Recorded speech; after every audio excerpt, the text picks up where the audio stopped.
Good morning student. आज हम लोग क्लास 10th का जो फिजिक्स चल रहा था सेशन, उसका लेक्चर 3 हम लोग उसको आगे फॉरवर्ड करेंगे। पिछले लेक्चर में हम लोग ये पढ़े थे कि प्रकाश पृथ्वी पर पहुंची और अलग अलग वस्तु से टकराई, याद है? टकरा के लौटी परावर्तन, टकरा के दूसरे पार कर गई अपवर्तन, टकरा के अवशोषित हो गई तो उसको अवशोषण आपने कहा था। तो ये सभी कुछ मुख्य घटनाएं हैं कि प्रकाश के साथ क्या घटनाएं होती है। तो अपवर्तन परावर्तन के अलावा भी प्रकाश के साथ होने वाली कुछ घटनाएं हैं। इन सभी घटनाओं को हमें थोड़ा सा स्टैंडर्ड क्लास में पढ़ना है, लेकिन हम लोग यहाँ उसको समझते हैं कुछ बेसिक चीज़ को। तो आज मेरा स्टार है, आज का सबसे पहला स्टार है प्रकाश की उपस्थिति में होने वाली घटनाएं। प्रकाश की उपस्थिति में होने वाली घटनाएं, प्रकाश की उपस्थिति में होने वाली घटनाएं कौन कौन सी घटनाएं हैं? आप जानते हैं कुछ घटना, जिनमें से सबसे पहला है प्रकाश का परावर्तन। प्रकाश का परावर्तन सबसे पहली घटना है, प्रकाश का परावर्तन। प्रकाश का परावर्तन, हर एक टर्म को हम समझाते चलेंगे और आप समझते चलेंगे। ये कोई परावर्तक सतह है। प्रकाश जिस सतह से टकराती है उसको परावर्तक सतह कहा जाता है। तो ये कोई परावर्तक सतह है। प्रकाश आई, यहाँ पे कोई प्रकाश स्रोत है, हम लोग डिस्कस करेंगे। प्रकाश स्रोत है, प्रकाश आई, टकराई और वापस चली गई। तो टकरा के वापस चला जाए तो इस घटना का नाम क्या है? प्रकाश का परावर्तन। दूसरा, इस चीज को आप समझे हुए हो। दूसरी घटना है प्रकाश का अपवर्तन। प्रकाश का अपवर्तन, दूसरी घटना है प्रकाश का अपवर्तन। ये क्या था कि ये कोई सतह है, प्रकाश इस पे पड़ी और दूसरे माध्यम में प्रवेश कर गई। तो अगर प्रकाश एक माध्यम से दूसरे माध्यम में प्रवेश कर जाती है तो इस घटना को क्या बोलते हैं? प्रकाश का अपवर्तन। तीसरा जो तीसरी घटना है वो है प्रकाश का वर्ण विक्षेपण। प्रकाश का वर्ण विक्षेपण। वैसे तीसरी घटना में हम लोग एक टर्म लिख देते हैं, प्रकाश का अवशोषण। प्रकाश का अवशोषण, प्रकाश का अवशोषण। जो चौथी घटना है वो है प्रकाश का वर्ण विक्षेपण। प्रकाश का वर्ण विक्षेपण, क्या बोले? प्रकाश का वर्ण विक्षेपण। ये प्रकाश का वर्ण विक्षेपण क्या है कि रियल में इस वर्ण विक्षेपण को हम लोग प्रकाश के अवशोषण के अंदर पढ़ते हैं। तो होता क्या है कि हम लोग ऐसा मानते हैं कि ये जो प्रकृति है ये बहुत सारे छोटे छोटे कणों से मिलकर के बनी हुई, इसमें धुलकण है, गैस है, छोटे छोटे पार्टिकल हैं। तो जब प्रकाश इस वायुमंडल से गुजरती है तो उस छोटे छोटे कणों से जब टकराती है तो वो छोटे छोटे कण इसको परावर्तित कर देते हैं, इसको परावर्तित कर देते हैं। तो ये जो एक घटना होती है, घटना क्या है? छोटे छोटे प्रकाश के द्वारा प्रकाश का छोटे छोटे कणों से टकरा करके छितर जाना, फैल जाना या परावर्तित हो जाना, उस घटना का नाम क्या है? वर्ण विक्षेपण। इसका नाम क्या हो गया? प्रकाश का वर्ण विक्षेपण। तो ये प्रकाश का वर्ण विक्षेपण। इसके साथ एक और घटना जुड़ी होती है कि मान लीजिए कोई प्रिज्म है, प्रकाश आपने क्या किया, मान लीजिए ये प्रिज्म है, ये ग्लास का बना होता है। तो जब इधर से प्रकाश पड़ती है, टकराती है, तो दूसरे तरफ जब निकलती है तो ये अपने 7 अवयवी रंगों में टूट जाती है। 7, 2, 2, 4, 5, 6 और ये 7। ये प्रकाश का ये श्वेत प्रकाश है। मतलब जब सभी रंगों के प्रकाश को मिलाते हैं तो उससे एक रंग बनता है जो क्या है? श्वेत प्रकाश। इसको बोलते हैं व्हाइट लाइट। तो जब व्हाइट लाइट प्रिज्म से गुजरती है, जब प्रिज्म से गुजरती है, किसको समझा रहे हैं? वर्ण विक्षेपण को। श्वेत प्रकाश प्रिज्म से गुजरती है तो ये क्या होता है? ये अपने 7 अवयवी रंगों में टूट जाती है। ये है VIBGYOR, violet, indigo, blue, green, yellow, orange, red. तो ये 7 अवयवी रंग है, उसमें टूट जाती है। तो ये घटना क्या कहलाती है? प्रकाश का वर्ण विक्षेपण। जो पांचवा है वो है प्रकाश का प्रकिरणन। प्रकाश का प्रकिरणन। जो छठा है वो है प्रकाश का व्यतिकरण। प्रकाश का व्यतिकरण। और जो सातवां है वो है प्रकाश का विवर्तन। प्रकाश का विवर्तन। और जो आठवां है वो है प्रकाश का विद्युत प्रभाव। प्रकाश का विद्युत प्रभाव। ये 8 महत्वपूर्ण घटनाएं हैं जो प्रकाश की उपस्थिति में होने वाली, ये 8 महत्वपूर्ण घटनाएं हैं। टकरा करके लौट जाना परावर्तन, किसी भी दूसरे माध्यम में प्रवेश कर जाना अपवर्तन, प्रकाश को अवशोषित कर लिया जाना अवशोषण, प्रिज्म से गुजरने पर प्रकाश के अवयवी रंगों में टूट जाना प्रकाश का वर्ण विक्षेपण, प्रकाश का प्रकीर्णन, अभी समझा रहे थे छोटे छोटे कणों से टूट टूट के छितरा जाना प्रकाश का ये प्रकीर्णन, प्रकाश का व्यतिकरण। व्यतिकरण क्या होता है? मान लो आपने दो टॉर्च ले लिया, दो टॉर्च है आपके पास, मान लो ये दोनों आपके पास टॉर्च है और इस दोनों को आपने ऑन किया, ऑन करके किसी एक पॉइंट पर आप दोनों को ऑन कर लो, आप किसी एक पॉइंट पर आप दोनों टॉर्च की रोशनी को ऐसे आप डालिए तो क्या होगा? पहले एक डालिए तो वहां पे कुछ प्रकाश की उपस्थिति फील होगी, महसूस होगी। आपने फिर उसी पॉइंट पे दूसरा डाला तो वहां पे प्रकाश का जो इंटेंसिटी है, प्रकाश की जो मात्रा है वहां पे वो क्या होगी? बढ़ जाएगी। तो इस घटना का नाम है प्रकाश का व्यतिकरण। किसी भी पॉइंट पर प्रकाश जब बहुत सारी तरंगें जाकर के मिलती है तो वहां पे प्रकाश की मात्रा बढ़ जाती है, तो इस प्रक्रिया को क्या बोलते हैं हम लोग? व्यतिकरण। दूसरा क्या, अगला क्या है? सातवां विवर्तन। विवर्तन क्या होता है? आप मान लो कि आपके पास आईना है, एक मोटा सा आईना है या आपका एक कांच का टुकड़ा है, प्रकाश उस कांच के टुकड़े पर, उस दर्पण पर, उस आईने पर पड़ती है, तो प्रकाश जो है वो, जैसे मान लो ये आपका एज है, ये जो बोर्ड है, ये बोर्ड एक दर्पण है, एक मिरर है, तो ये मिरर का किनारा है, एज है, एज मतलब किनारा, ये किनारा है। तो प्रकाश बोर्ड पर पड़ती है, मान लीजिए आर पार हो गई तो बोर्ड पे हो रहा है अपवर्तन, मान लो टकरा करके वापस आ गई तो बोर्ड पे हो रहा है परावर्तन। लेकिन क्या हुआ, कुछ प्रकाश इस किनारे पे पड़ के, ये जो बोर्ड का किनारा आपको दिख रहा है, ये चारों तरफ जो किनारा दिख रहा है, इस किनारे पे पड़ के प्रकाश छितर जाती है। जब किसी वस्तु के किनारे पर पड़ने से प्रकाश छितर जाए, फैल जाए, तो इसी घटना का नाम क्या है? विवर्तन। इसका नाम क्या है? विवर्तन। तो क्या बोल, अब आठवां जो है प्रकाश का विद्युत प्रभाव। विद्युत प्रभाव क्या होता है कि मान लो आपके पास कोई वस्तु है, आपके पास कोई वस्तु है, आपके पास कोई वस्तु है, आपके पास कोई वस्तु है, जैसे आपने देखा होगा सौर प्लेट, सोलर सिस्टम। सौर प्लेट में क्या होता है कि आपने क्या किया कि ये ऐसा एक प्रकार का प्लेट होता है जिसे आपने धूप में रख दिया, इसमें से वायर लगा होता है, एक प्लस वायर एक माइनस वायर, और ये वायर आपने कहाँ डाल दिया? और ये वायर आपने डाल दिया एक बैटरी में, ये आपका कोई बैटरी है, इस बैटरी में डाल दिया। तो आप देखेंगे धीरे धीरे बैटरी चार्ज होता है। ये चार्ज कैसे होता है कि जब इस सौर प्लेट पर प्रकाश पड़ती है, जब प्रकाश पड़ती है तो इस सौर प्लेट पर सिलिकॉन लगा होता है, जिसको हम लोग एनर्जी ऊर्जा चैप्टर में पढ़े होंगे। तो इसमें इलेक्ट्रॉन की उत्पत्ति होती है। क्या बोले?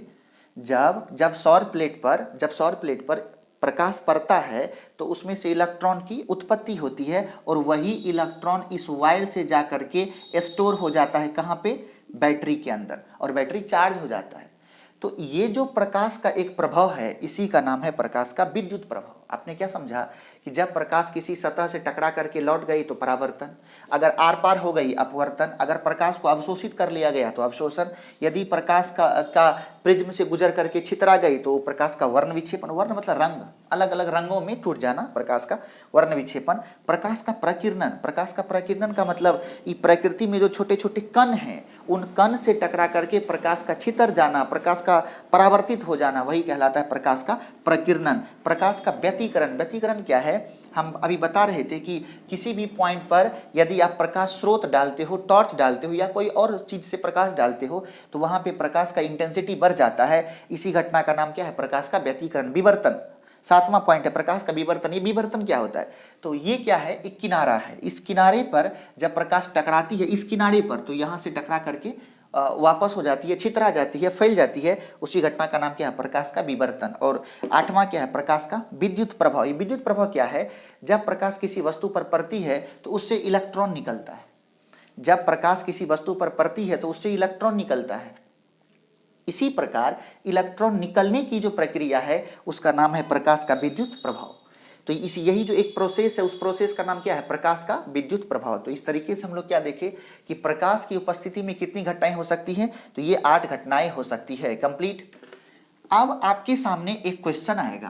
क्वेश्चन ये है, आपने देखा था कि प्रकाश जो है, ये प्रकाश जो है वो तरंग के रूप में सूर्य से निकलती है और पृथ्वी पर पहुंचती है। किस रूप में? तरंग के रूप में। आपने क्या देखा कि प्रकाश जो है वो तरंग के रूप में सूर्य से निकलती है और पृथ्वी पर पहुंचती है। ऐसा हम लोग देख चुके। अब सवाल ये होता है कि मान लो ये आपका क्लासरूम का दीवार है और ये खिड़की है, और ये खिड़की है, और इस क्लासरूम में ढेर सारे बेंच लगे हुए हैं, ये पहला बेंच, ये दूसरा बेंच, ये पीछे में, ये इधर, और सभी बेंच पर बच्चे बैठे हुए हैं, सभी बेंच पर बच्चे बैठे हुए हैं, सभी बेंच पर बच्चे बैठे हुए हैं। और यहाँ पे बाहर जो है आपकी साइकिल खड़ी है, ढेर सारा साइकिल बाहर खड़ी है। आप इस घटना को समझेंगे अच्छे से, ये खड़ी है साइकिल बाहर में, तो ये किस किस बच्चे को ये साइकिल देख पाएगा? इस घटना को, इस प्रोसेस को आप समझिए अच्छे से, तब आपको एक नए स्टार की तरफ हम लेके चलेंगे। तो हुआ क्या कि बाहर में यहाँ मान लो सूर्य है या कोई प्रकाश स्रोत है, यहाँ से प्रकाश निकलती है और साइकिल पे टकराती है। टकराने के बाद यहाँ से प्रकाश परावर्तित हो जाती है। परावर्तित होने के बाद ये प्रकाश जिस बच्चे के आंख पे पड़ेगी उस बच्चे को साइकिल दिखाई देगा, और जिस बच्चे के आंख पे नहीं पड़ेगी तो उस बच्चे को साइकिल दिखाई नहीं देगा। तो कहना हुआ कि प्रकाश यहाँ से टकरा के इस बच्चे पर पड़ गया और टकरा करके इस बच्चे पर पड़ गया, लेकिन प्रकाश यहाँ पे दीवार से जब टकराती है तो इस बच्चे की आंख पे नहीं पहुँच पाती है और इस बच्चे को वो साइकिल नहीं दिखता है। हम लोग क्या पढ़े थे? प्रकाश तरंग के रूप में गमन करती है, प्रकाश विद्युत चुंबकीय तरंग है। तो मेरा ये कहना है कि अगर प्रकाश विद्युत चुंबकीय तरंग है रियल में, तो जब प्रकाश सूर्य से निकलती है, जब प्रकाश सूर्य से निकलती है, साइकिल से टकराती है, तो वो इस प्रकार से घूम के इस बच्चे के आंख पर क्यों नहीं पहुंचती?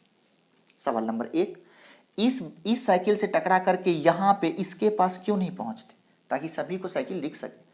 प्रकाश तरंग है, अगर तरंग है तो वो तो शीर्षगर्त के रूप में चलेगा, शीर्षगर्त के रूप में चलेगा, तो यहां से प्रकाश सीधी नहीं आकर के ऐसे क्यों नहीं जाएगी इसके पास?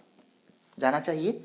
लेकिन इस बच्चे को ये साइकिल नहीं दिख रहा है, इस बच्चे को साइकिल नहीं दिख रहा है क्योंकि प्रकाश यहां तक नहीं पहुंच रही है। लेकिन जब प्रकाश तरंग है तो इस रूट से तो पहुंचनी चाहिए, लेकिन नहीं पहुंच पा रही है। अर्थात यहाँ पे हम लोगों के सामने एक बेस्ट ऑब्जेक्टिव आने वाला है। वो ऑब्जेक्टिव ये है कि प्रकाश सीधी रेखा में गमन करती है, प्रकाश सीधी रेखा में गमन करती है। प्रकाश तरंग है, प्रकाश तरंग है, लेकिन प्रकाश सीधी रेखा में गमन करती है। और ये जो दोनों कॉन्सेप्ट है, ये दोनों कॉन्सेप्ट दो अलग अलग साइंटिस्ट के द्वारा दिया गया था।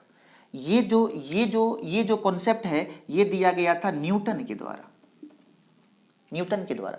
और इस सिद्धांत का नाम था कनिका सिद्धांत, और इसे हम लोग बोलते हैं कर्पस्क्यूलर थ्योरी, न्यूटन का कर्पस्क्यूलर थ्योरी। और ये है आपको हाइगेन का तरंग सिद्धांत है, तरंग सिद्धांत, ये हाइगेन का तरंग सिद्धांत है, ये हाइगेन का तरंग सिद्धांत है। तो ये जो न्यूटन साहब थे उनका कहना था कि प्रकाश जो है वो कण है, प्रकाश सीधी रेखा में गमन करती है, प्रकाश कण है, अर्थात वो छोटे छोटे टुकड़ों में चलती है, छोटे छोटे टुकड़ों में चलती है, छोटे छोटे टुकड़ों में चलती है, छोटे छोटे टुकड़ों में चलती है। और हाइगेन का कहना था कि प्रकाश शीर्ष और गर्त के रूप में चलती है। दोनों साइंटिस्ट के बीच में एक बहुत बड़ा कॉन्ट्राडिक्शन हो गया। और उसके बाद एक साइंटिस्ट थे जिसका नाम था डी ब्रोगली। क्या नाम था? De Broglie. ये जो साइंटिस्ट थे उसका नाम क्या था? De Broglie. तो ये जो डी ब्रोगली साहब थे, इनका कहना था कि लाइट जो है वो एनर्जी भी है, मतलब लाइट जो है वो कण भी है, कण भी है, लाइट कण भी है, मतलब पार्टिकल भी है, और लाइट वेव भी है। किसके द्वारा दिया गया? डी ब्रोगली के द्वारा। और डी ब्रोगली ने इस चीज को डिफाइन करने के लिए एक सिद्धांत दिया जिसका नाम है डुअल नेचर ऑफ लाइट, प्रकाश का द्वैध प्रकृति का सिद्धांत, डुअल नेचर ऑफ लाइट, प्रकाश का द्वैध प्रकृति, प्रकाश का द्वैध प्रकृति, प्रकाश का द्वैध प्रकृति, मतलब डुअल नेचर ऑफ लाइट। प्रकाश के पास डुअल नेचर है, मतलब ये प्रकाश के पास डुअल नेचर है, मतलब इसके पास जो है तरंग का भी सिद्धांत है और इसके पास कण का भी सिद्धांत। तो ये जो आपके सामने है ये मुख्य कुछ इंपॉर्टेंट प्रिंसिपल्स है जो अलग अलग साइंटिस्ट के द्वारा दिया गया। तो हम लोग अभी डिस्कस करेंगे कुछ मुख्य सिद्धांत प्रकाश के संबंध में, कुछ मुख्य सिद्धांत प्रकाश के संबंध में, कुछ मुख्य सिद्धांत को हम लोग डिस्कस करेंगे। प्रकाश के संबंध में कुछ मुख्य सिद्धांत। तो अगला जो हेडिंग है वो है प्रकाश के संबंध में, प्रकाश के संबंध में, प्रकाश के संबंध में कुछ मुख्य सिद्धांत, कुछ मुख्य सिद्धांत देखेंगे आप इसको, कुछ मुख्य सिद्धांत, प्रकाश के संबंध में कुछ मुख्य सिद्धांत। और प्रकाश के संबंध में कुछ मुख्य सिद्धांत क्या दिया गया, जरा हम लोग देखते हैं। इसमें सबसे पहले आया न्यूटन का, सबसे पहले न्यूटन का कणिका सिद्धांत। न्यूटन का कणिका सिद्धांत, कणिका को क्या बोलते हैं, कर्पस्क्यूलर थ्योरी, कणिका सिद्धांत, न्यूटन का कणिका सिद्धांत। इस सिद्धांत में क्या कहा गया, इसमें कहा गया कि प्रकाश जो है वो कण के रूप में बढ़ती है, आगे कण के रूप में गमन करती है। किसके द्वारा दिया गया, न्यूटन के द्वारा। दूसरा था हाइगेन, हाइगेन के द्वारा, हाइगेन का तरंग सिद्धांत। हाइगेन ने क्या बोला कि प्रकाश जो है वो क्या है, वो तरंग है। तो हाइगेन ने कौन सिद्धांत दिया, तरंग सिद्धांत दिया। उसके बाद तीसरा आया, हम लोग पिछले लेक्चर में डिस्कस किया कि प्रकाश विद्युत चुंबकीय तरंग है। प्रकाश को विद्युत चुंबकीय तरंग कहने वाले साइंटिस्ट थे मैक्सवेल। तो यहाँ पे आ गया मैक्सवेल का विद्युत चुंबकीय तरंग सिद्धांत। विद्युत चुंबकीय तरंग सिद्धांत किसके द्वारा दिया गया है, मैक्सवेल के द्वारा। मैक्सवेल का क्या कहना था कि प्रकाश क्या है, विद्युत चुंबकीय तरंग है। प्रकाश क्या है, विद्युत चुंबकीय तरंग, क्योंकि ये विकिरण है। आपको डिस्कस किए थे, जिस वस्तु का टेम्परेचर 850 डिग्री सेल्सियस के ऊपर होता है वो एक विकिरण उत्पन्न करता है, वो एक विकिरण है। 4 नंबर में उसके बाद दिया गया था डी ब्रोगली के द्वारा प्रकाश का द्वैध सिद्धांत। ये दिया गया था डी ब्रोगली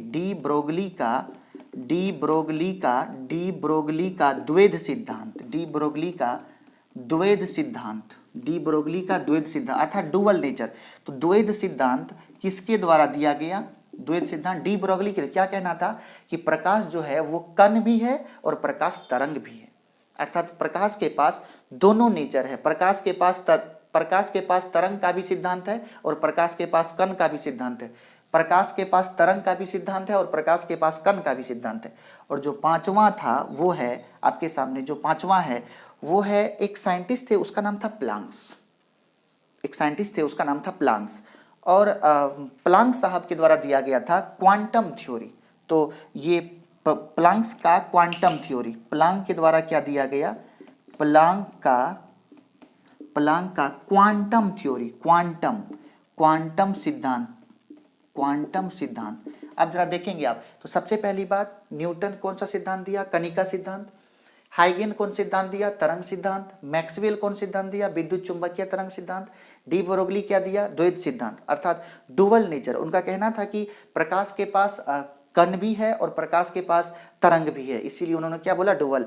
डी ब्रोगली क्या बोला, डुअल ये नेचर है इसका। मैक्सवेल का कहना था कि प्रकाश क्या है, विद्युत चुंबकीय तरंग है। प्लांक्स का क्या कहना था कि जो प्रकाश है वो क्या है, वो क्वांटम है। प्रकाश क्या है, क्वांटम का मतलब होता है एनर्जी का पैकेट। इसका कहना था कि न्यूटन क्या बोला कि प्रकाश जो है वो कण है, तो प्लांक साहब बोले कि ये कण तो हैं ही, साथ में ये जितने सारे छोटे छोटे कण आपको दिख रहे होंगे अंधेरे में, क्योंकि अभी लाइट नहीं है, खिड़की भी नहीं खुली है, तो ये जो आपका छोटा छोटा कण है, इस कण के पास एक सिद्धांत, एक कण के पास एक एनर्जी है। ये जो कण है, इस कण के पास एक एनर्जी है, और वो जो कण के पास जो एक एनर्जी है, उसी एनर्जी के पैकेट को, कण के पास जो एक एनर्जी है, उसी एनर्जी के पैकेट को क्या कहा गया है, क्वांटम कहते हैं। फिर समझिए क्वांटम क्या है।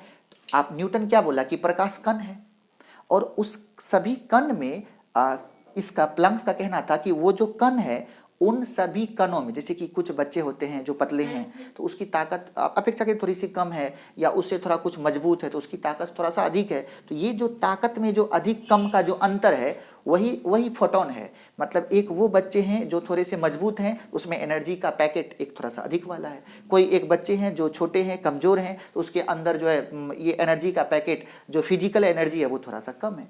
उसी प्रकार ये जो आपका फोटोन है, ये जो इस फोटोन को उन्होंने क्या बोला, एनर्जी का पैकेट है, और उसी पैकेट को क्या बोलते हैं, क्वांटम।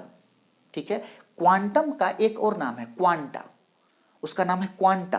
क्वांटा मतलब पैकेट ऑफ एनर्जी, वो जो एनर्जी का पैकेट है उसी को बोला जाता है क्वांटा। ओके, और सभी क्वांटा में, सभी पैकेट में जो एनर्जी होता है वो E बराबर होता है h म्यू, E बराबर h म्यू। E बराबर एच म्यू। एक एक क्वांटा जो होगा, एक पैकेट जो होगा, उसमें एनर्जी एच म्यू के बराबर होगा। अगर उसमें एक फोटोन होगा, फोटोन ये जो टुकड़ा है, इसको क्वांटा भी और इसका एक और नाम है फोटोन, तो ये जो फोटोन होगा उसमें एनर्जी कितना एच म्यू। अगर एक पैकेट में एक फोटोन है तो एनर्जी एच म्यू है। एच म्यू, म्यू है फ्रीक्वेंसी, एच है प्लैंक्स कांस्टेंट।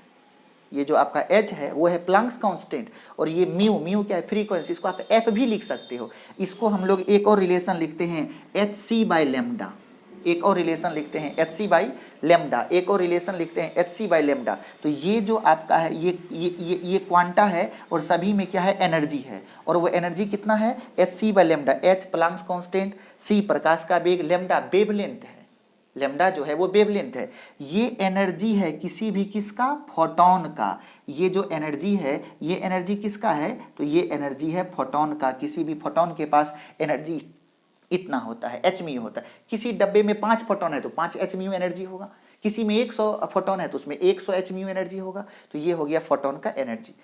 इस आधार पर हम लोग एक स्टार लिखने वाले हैं, एक ऑब्जेक्टिव लिखने वाले हैं आपके सामने। सबसे नीचे में एक लाइन लिखेंगे कि प्रकाश सीधी रेखा में गमन करती है। प्रकाश सीधी रेखा में गमन करती है। क्या बोल रहे हैं, प्रकाश सीधी रेखा में गमन करती है, और ये कॉन्सेप्ट किसका है, न्यूटन का है। तो हम लोग लिखेंगे कि प्रकाश सीधी रेखा में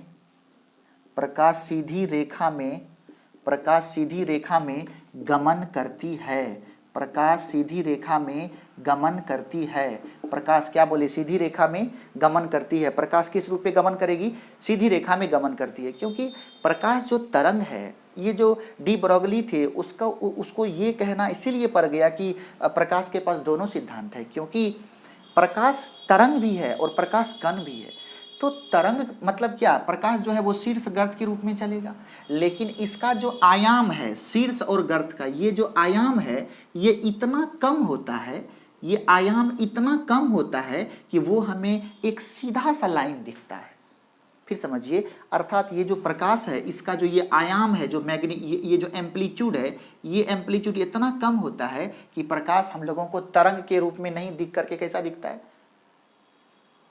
एक सरल रेखा के रूप में, सीधी रेखा के रूप में। इसीलिए हम लोग एक ऑब्जेक्टिव को यहाँ पे लिखे हैं कि प्रकाश किस रेखा में गमन करती है, तो सीधी रेखा में गमन करती है। ये कॉन्सेप्ट किसके द्वारा दिया गया है, न्यूटन के द्वारा। तो प्रकाश के संबंध में कुछ मुख्य सिद्धांत क्या हैं, तो न्यूटन का कनिका सिद्धांत, हाइगेन का तरंग सिद्धांत, मैक्सवेल का विद्युत चुंबकीय तरंग सिद्धांत, उसके बाद डी ब्रोगली का द्वैत सिद्धांत, और प्लैंक्स का क्वांटम सिद्धांत। अर्थात प्रकाश जो है, लाइट जो है वो फोटोन है, एनर्जी का पैकेट है।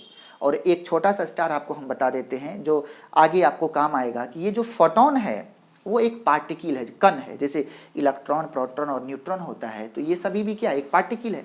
लेकिन अंतर ये है कि electron, proton, neutron fundamental particle है, मौलिक कण है, लेकिन फोटोन जो है वो फंडामेंटल पार्टिकल नहीं है, बस वो एक कण है। वो जो है ये एक कण है, ये एक फंडामेंटल पार्टिकल नहीं है, ये एक कण है। तो हम लोगों को ये समझना है कि फोटोन जो है वो एक पार्टिकल है, वो एक कण है, लेकिन उसके पास एनर्जी है, लेकिन एक चीज उसके पास नहीं है, जो है मास। तो हम लोगों को ये जानना है कि फोटोन का एनर्जी कितना, E बराबर एच म्यू। फोटोन का द्रव्यमान नहीं होता है, फोटोन का द्रव्यमान कितना होता है, नहीं होता है, मतलब शून्य होता है। तो फोटोन का द्रव्यमान कितना होता है, शून्य होता है। फोटोन का द्रव्यमान कितना होता है, तो आपने क्या आपको क्या बोलनी है, शून्य होता है। फोटोन का द्रव्यमान कितना होगा, तो फोटोन का द्रव्यमान कितना हो गया, शून्य हो गया। फोटोन का द्रव्यमान शून्य हो गया।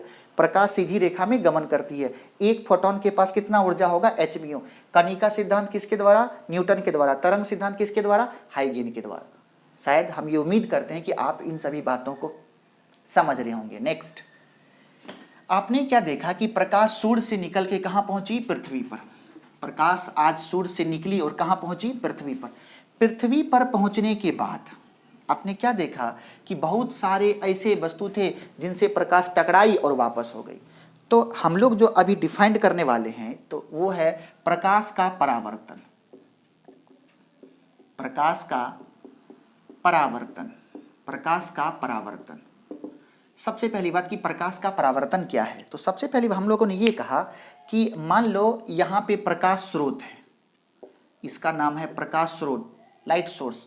ये आपका प्रकाश स्रोत है। प्रकाश स्रोत का मतलब जिस स्रोत से प्रकाश निकलती है, जिस स्रोत से प्रकाश निकलती है, यहाँ से ये प्रकाश निकली, ये प्रकाश स्रोत के रूप में आप लाइटर ले सकते हैं, मोमबत्ती ले सकते हैं, माचिस ले सकते हैं, बल्ब ले सकते हैं, सूर्य ले सकते हैं, मतलब जिससे प्रकाश आप उत्पन्न कर सकते हैं उसे क्या बोलेंगे आप, प्रकाश स्रोत। हालांकि प्रकाश का के उत्सर्जन के आधार पर वस्तु को दो भाग में बांटा गया है, हम लोग आगे डिस्कस करेंगे।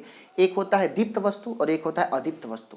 जिस वस्तु से प्रकाश निकलता है, जो वस्तु प्रकाश उत्सर्जित कर पाती है या जिसके पास स्वयं का प्रकाश होता है, उसको बोलेंगे दीप्त वस्तु, और जिसके पास स्वयं का प्रकाश नहीं होता है उसे अदीप्त वस्तु। जैसे सूर्य के पास क्या है, स्वयं का प्रकाश है, वो क्या है, दीप्त है। और जैसे चंद्रमा हो गया, पत्थर हो गया, लकड़ी हो गया, आपका मार्कर हो गया, ये सभी क्या है, अदीप्त वस्तु है।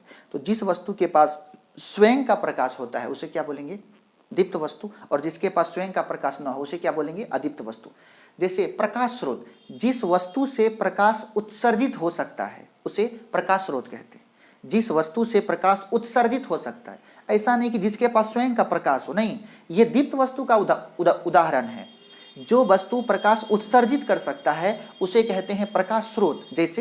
जैसे जलती हुई माचिस की तिल्ली, जलती हुई मोमबत्ती, बुझी हुई मोमबत्ती नहीं, जलती हुई मोमबत्ती, बुझी हुई माचिस की तिल्ली नहीं, जलती हुई माचिस की तिल्ली, बल्ब नहीं, जलता हुआ बल्ब। और सूर्य तो हमेशा जलता रहता है, सूर्य भी क्या है, प्रकाश स्रोत है। तो प्रकाश स्रोत निकली, और प्रकाश स्रोत जो है वो एक रेखा के रूप में निकलती है। इन सभी रेखा को हम लोग कहते हैं किरण। ये जो सभी रेखा है आप देखो ना, ये किरण, एक तीर लगा हुआ है, ये क्या हो गया, किरण। तो ये किरण के रूप में निकलती है। और साथ ही एक बहुत वाइटल पॉइंट यहाँ पे है, वो वाइटल पॉइंट ये है कि सभी किरण एक दूसरे से इंडिपेंडेंट होता है। सभी किरण एक दूसरे से इंडिपेंडेंट होता है। आप गौर करेंगे, अगर मान लीजिए आपके रूम में बल्ब जल रही है, तो आप क्या करो, उस बल्ब के सामने अपना हाथ रखो या उसके सामने एक बुक रख दो, तो क्या वो बुक पूरे प्रकाश को रोक सकती है, नहीं। उस बुक जितना प्रकाश को आप रोक पाओगे, और उसके बाद जो बच गया वहां से प्रकाश बाहर निकल सकती है। इसीलिए क्योंकि उस प्रकाश से निकलने वाली जो सभी किरणें हैं वो एक दूसरे से स्वतंत्र हैं। पहले को आप पकड़ रहे हो तो उससे दूसरे को कोई मतलब नहीं है, दूसरा पास कर जाएगा। अर्थात हम लोग ये समझना है, ये किरण है प्रकाश का, ये तीनों अभी तीन दिखाए, ये तीनों किरण है, और ये किरण तीनों आपस में एक दूसरे से स्वतंत्र है। पहला निकल रहा है या आप पहले को रोक लिए, दूसरे को छोड़ दिए, तो ये एक दूसरे से स्वतंत्र घटनाएं हैं। तो ये क्या हुआ कि आगे जा करके यहाँ पे एक सतह मिलती है, सतह, ये सतह मिल गया, और इस सतह पे प्रकाश जाके टकराती है, टकरा गई। तो जिस सतह पे प्रकाश जाकर के टकराती है, इस सतह से प्रकाश टकराई है, इस सतह से, तो जिस सतह से प्रकाश टकराती है उस सतह को आप बोलते हैं परावर्तक सतह। उसका नाम है परावर्तक सतह। जिस सतह से टकराती है उस सतह का नाम क्या है, उस सतह का नाम है परावर्तक सतह। अब गौर करेंगे कि जैसे आईना होता है, शीशा, एक तरफ देखेंगे लकड़ी का प्लेट या कलर किया हुआ होता है, और एक तरफ फ्री होता है। जिधर लकड़ी का कलर किया हुआ उसको बोलते हैं कोटेड भाग, कोटेड, वो है सिल्वर नाइट्रेट। हम लोग कुछ देर बाद बात करेंगे सिल्वर नाइट्रेट का, वो कोटिंग किया हुआ है, वो लेप किया हुआ है, वो एक परत चढ़ा हुआ है। दूसरी तरफ फ्री है। उसी प्रकार हम लोग जो परावर्तक सतह दर्शाते हैं, आप गौर करेंगे, इधर से आपने पेंट किया, पेंट करने का मतलब इधर से आपने कलई कर दी, लेप चढ़ा दिया, पेंट कर दिया, कोटिंग कर दिया। तो अगर हम लोग आईना के पीछे में खड़े हो जाएं तो आपको प्रतिबिंब नहीं दिखेगा।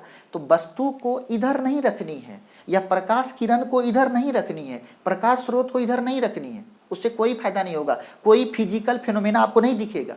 इसीलिए आप अगर रखना चाहे तो रख सकते हैं, लेकिन फिजिकल फिनोमेना आपको वहां पे नहीं दिखेगा। इसीलिए हम लोग प्रकाश स्रोत को हमेशा जो परावर्तक सतह है उसके सामने रखेंगे। तो ये पेंट किया हुआ सतह है, परावर्तक सतह कौन वाला, ऊपर वाला, इसीलिए प्रकाश स्रोत उसके आगे में है, इसको हम मिटा देते हैं।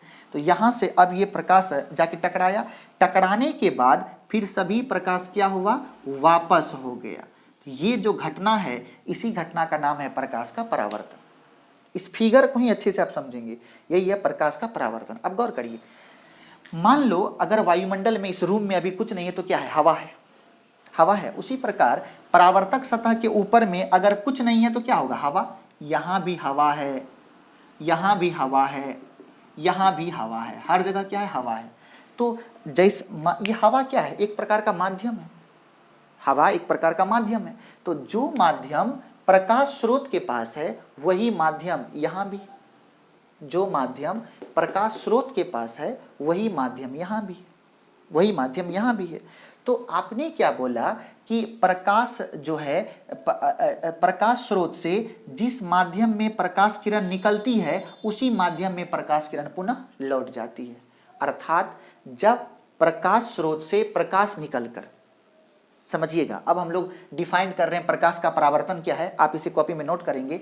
जब प्रकाश स्रोत से प्रकाश निकलकर परावर्तक सतह से टकराने के बाद, प्रकाश स्रोत से प्रकाश निकलकर परावर्तक सतह से टकराने के बाद पुनः उसी माध्यम में, हवा में था तो हवा में, पुनः उसी माध्यम में लौट जाए, तब इस घटना को हम लोग बोलते हैं प्रकाश का परावर्तन।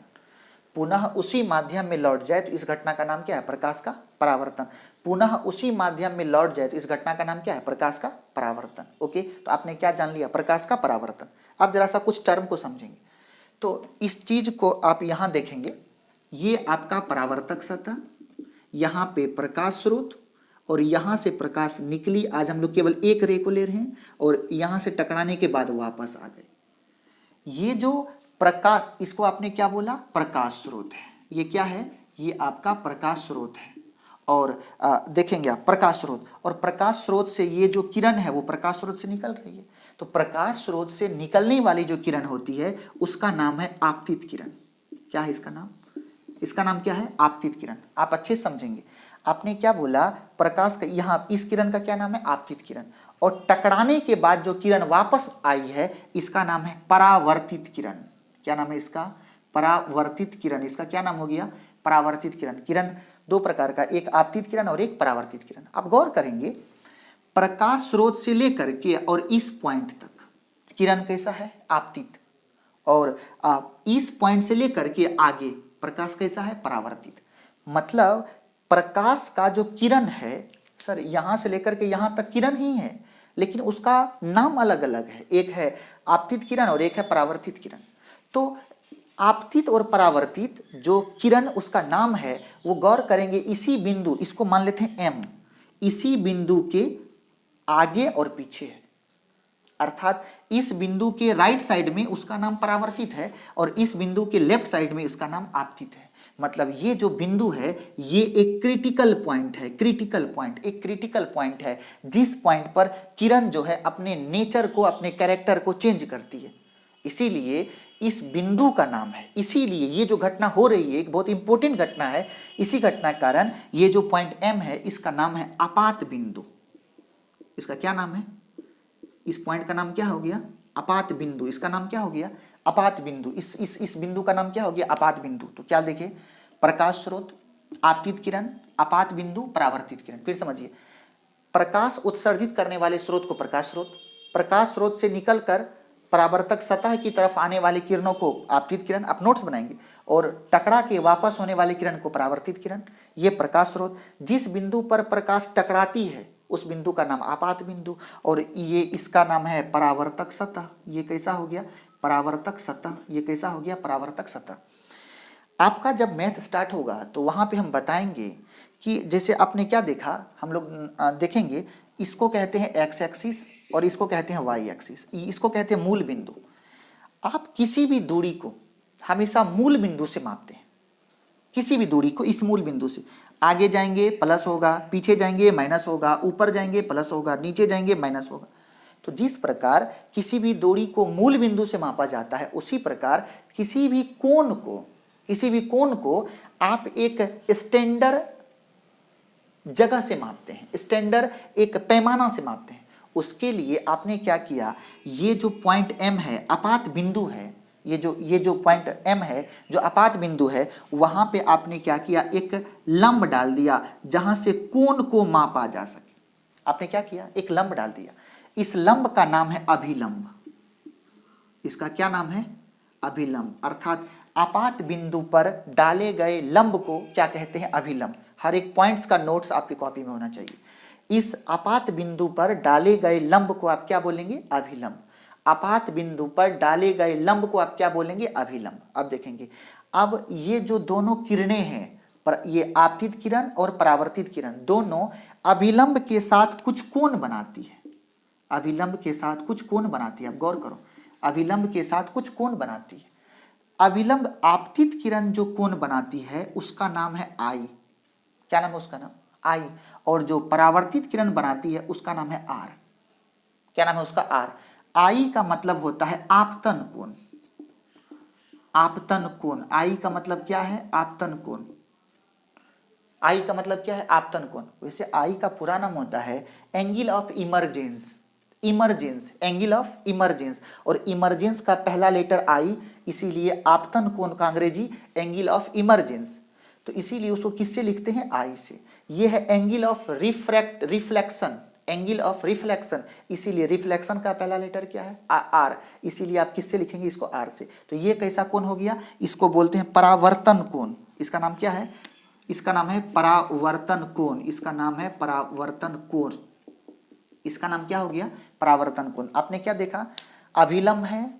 अब देखेंगे आपतन कोण और परावर्तन का दो नोट्स बनाते हैं हम लोग। आपतित किरण अभिलंब के साथ जो कोण बनाती है उसे आपतन कोण कहते हैं। आपतित किरण अभिलंब के साथ जो कोण बनाती है उसका नाम आपतन कोण, और परावर्तित किरण अभिलंब के साथ जो कोण बनाती है उसका नाम परावर्तन कोण। आपतित किरण अभिलंब के साथ जो कोण बनाती है उसका नाम आपतन कोण, परावर्तित किरण अभिलंब के साथ जो कोण बनाती है उसका नाम परावर्तन कोण। तो यहाँ पे हम लोग क्या देखे? दो प्रकार का कोण है, एक है आई और एक है आर। ठीक है, कोण को हम लोग बचपन में ऐसे लिखते थे, अगर आपको याद हो। ये साइन किसका है? कोण का। तो ये कोण आई मतलब आपतन कोण। ये क्या हो गया? कोण आर। कभी जरूरत पड़ेगा तो आप इसे समझ जाएंगे। तो ये था आपको अलग अलग प्रकार की परिभाषाएं। अब हम लोग चलेंगे, अभी हम लोग डिफाइन किए प्रकाश का परावर्तन, अब हम लोग डिफाइन करेंगे प्रकाश के परावर्तन का नियम। तो अगला जो हेडिंग होगा वो होगा परावर्तन का नियम। प्रकाश के परावर्तन का नियम, प्रकाश के परावर्तन का नियम। अब देखेंगे अगला हेडिंग है परावर्तन का नियम।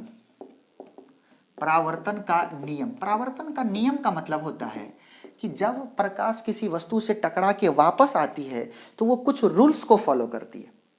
जब प्रकाश किसी भी वस्तु से टकराती है, किसी भी सतह से टकराती है, किसी परावर्तक सतह से टकराती है, तो टकरा करके जब वो वापस होती है, मतलब जब पूरा परावर्तन की घटना पूर्ण होती है, तो उस बीच में उसका कुछ डिसिप्लिन होता है। उसी डिसिप्लिन को हम लोग बोलते हैं परावर्तन का नियम। तो देखा क्या गया कि ये दो डिसिप्लिन को मेनली फॉलो करती है। दो डिसिप्लिन को, दो नियम को मेनली फॉलो करती है। वो दोनों नियम क्या है अब जरा देखेंगे। तो सबसे पहला नियम है, परावर्तन के दो नियम हैं। अगर आप एग्जाम में लिख रहे हैं क्वेश्चन का आंसर तो पहले यहां लिख दें परावर्तन के दो नियम हैं। परावर्तन के दो नियम हैं। पहला नियम, एक नंबर दे दिए, मतलब पहला नियम। पहला नियम कहता है आपतित किरण, परावर्तित किरण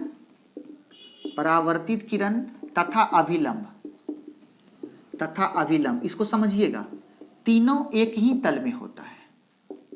तीनों एक ही तल में होता है। तीनों एक ही तल में होता है।